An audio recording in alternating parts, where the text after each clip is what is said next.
Hello guys, welcome to another video of Azure DevOps. In today's video, we are going to discuss about task groups in Azure DevOps.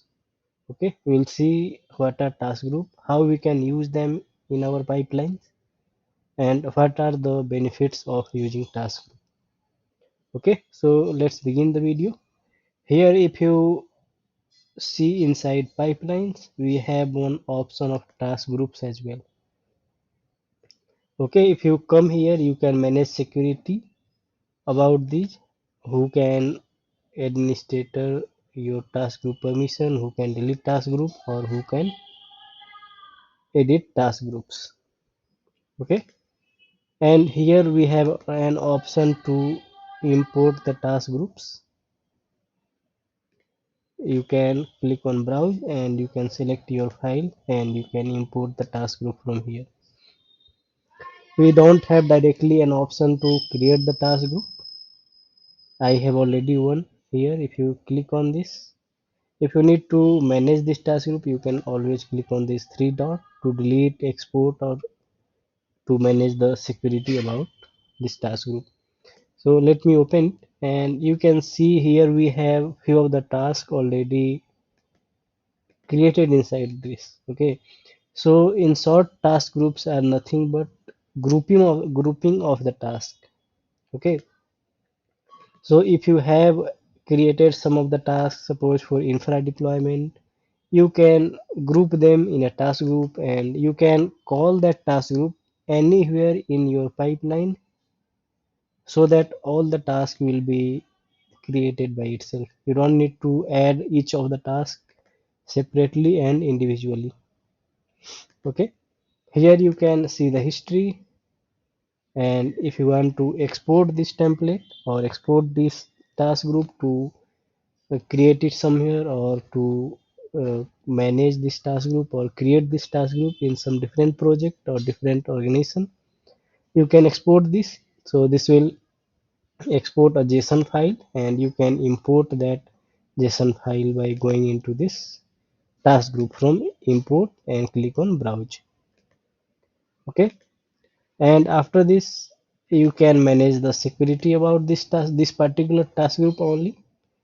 You can provide users some permission like to administer task group permission, delete task group, or edit task group. If someone is not having the permission from here, they will not able to make any changes in the task group. They can just use it, but they cannot make the change. Okay, so now let's see how you can create a task group and how you can use this task group in a pipeline. Okay, so this task group can only be used inside the release pipeline, and this can be only created in release pipeline as well. Okay, so let me open this pipeline which I have already. So suppose I have these many tasks already, and I want to create a task group for all these pipelines. So I will select all of these tasks and I will click on create task group. Here you will have to provide the task group name. You can provide the description as well. Task group for first stage, something like this, or whatever you want to provide in the description. And you can select the category as well. Either this task is for to deploy, package, test, or build.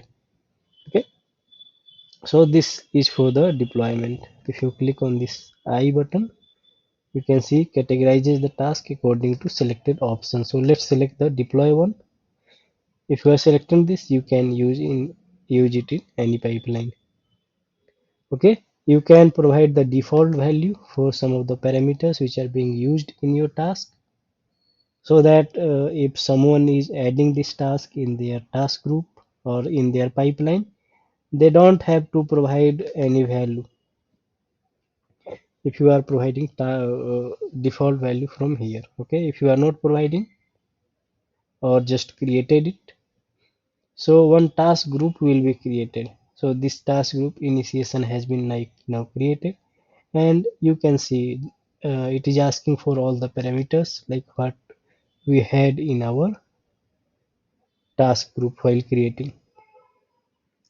So collection URL was already given, so this is already pasted here because we have already given the default value.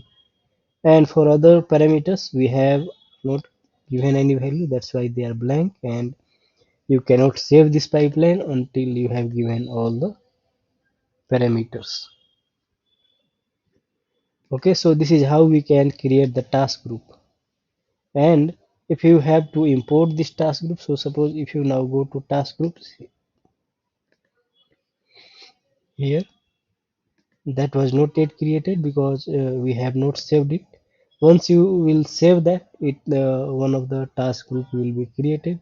So now suppose I have already one task group created here. Okay, so now this is created. Initiation is coming now. So suppose you want to use this initiation task group inside your pipeline. Open any of the pipeline, edit, open in the task, and if you click on here and search for that task group, or let's search with the name. Okay, so this is the task group which we have already created. Okay, so you can add this task group in this pipeline, and you can provide all the parameters which are being used in the task group in all the tasks. Okay, if you click on manage task group, you can see all the tasks related to your task group here. Okay, so basically what we created task groups which are nothing but grouping of the task, and you can create that and you can use that task group anywhere in the pipeline. If you are not creating the task group, you will have to add each of the tasks separately in each of the stages. Okay, but if you have created the task group, you don't need to do you don't need to add each task individually. If you just add the task group and provide all the parameters, you can utilize all the tasks inside there, inside your pipeline. Okay, so this is how task groups in Azure DevOps works. That's it from this video. If you liked it, please like and subscribe my channel. If you have any feedback or suggestions, please let me know in the comments. Thanks for watching.